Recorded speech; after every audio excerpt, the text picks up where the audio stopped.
She's in a long-term relationship. That was my cat.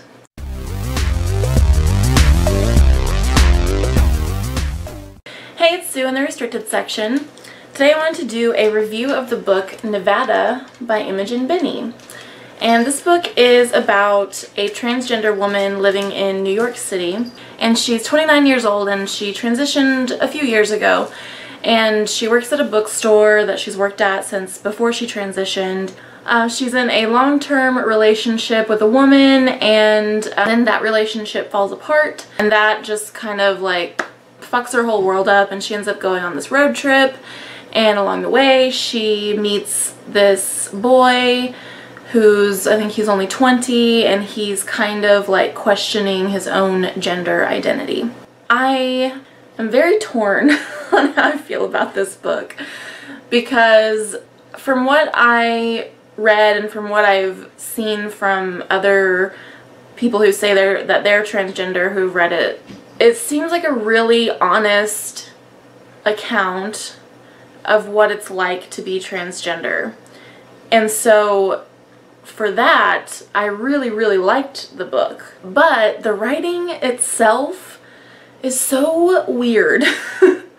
It's very conversational, like almost seems like stream of consciousness. However, it's not written in the first person. The main character, Maria, Maria, is a blogger. And so for a while I thought, well, maybe it's like she's writing a blog about herself, but instead of like writing it in the third person for some reason. I don't know. But then you get introduced to this other character, James, and it's still written in the same manner. The writing style doesn't change at all. Like, here's just an example of the writing. She probably doesn't even hate Steph. Like, as a couple, they're fucked. And obviously, Maria sucks at changing the things in her life that she really needs to change.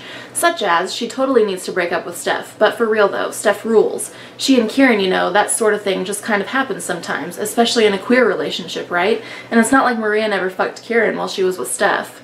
So it's just, like, it just seems like someone writing in their diary or something, but it's written in the third person, so it's very weird. And there was a typo. There's several typos throughout it, which I think this is like an indie publisher. It's published by topsidepress.com. So it just seemed like it kind of maybe needed to go through an editor again, because there was several typos and misspellings and stuff. Not like an excessive amount, but a few. And there was one point where it did accidentally use a first person pronoun.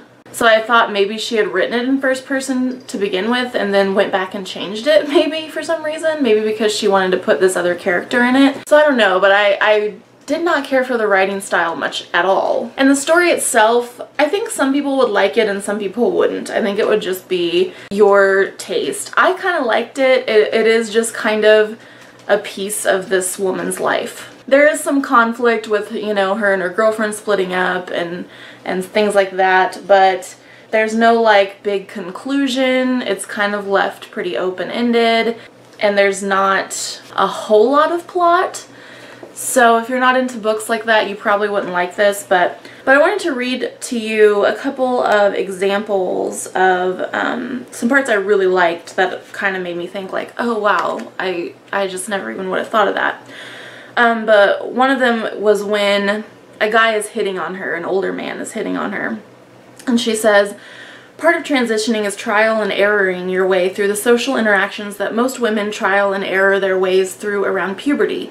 Learning just how to make a rando who's hitting on you go away without getting mad. But when you're 29 and you haven't learned this stuff, it feels impossibly mortifying. So I really liked that. I was like, that would be a tough part of transitioning, I think. And then another one I liked was when she says, I guess the question is, like, how do you transition but then continue to evolve as a person post-transition when it seems like the only way you got through your transition was to assert loudly, even just to yourself, that you knew who you were and you knew what you wanted and you trusted yourself. So yeah, that was another thing that just really made me think about some of the ways that it would, some of the less obvious ways I think that it would be difficult to transition. And one of the things that bothered me a little bit in the book though was that she kind of makes some comments about transgender men that makes it seem like, oh, it's so easy to transition to, you know, be a transgender man instead of a transgender woman, and like seems to kind of have a little bit of a like a prejudice against them in some ways. I think maybe it's just, you know, maybe in some ways it is easier to transition to a man instead of a woman, but I still think it would be pretty difficult either way. So I was kind of like didn't care for those parts. But yeah, and there was a little bit of humor in it too. There's one thing that really made me laugh for some reason was she's at a coffee shop and she says she has another sip and opens her notebook, one of those fancy moleskin fuckers Hemingway used to write in, even though Hemingway and his patriarchal, strong, silent type can suck a dick. That just made me giggle when I read it. I'm really torn over whether I would recommend this to people. I think that if what you're wanting is an honest read about a transgender person so that you can get some insight into what that might be like, then I would definitely say yes, read this book. But the book itself, like the story and the writing was only okay for me. The writing at times it didn't bother me, and at times it was really like obnoxious to me. But the story itself I did like. I didn't love it, but I am glad that I read this book. So I guess I would recommend it.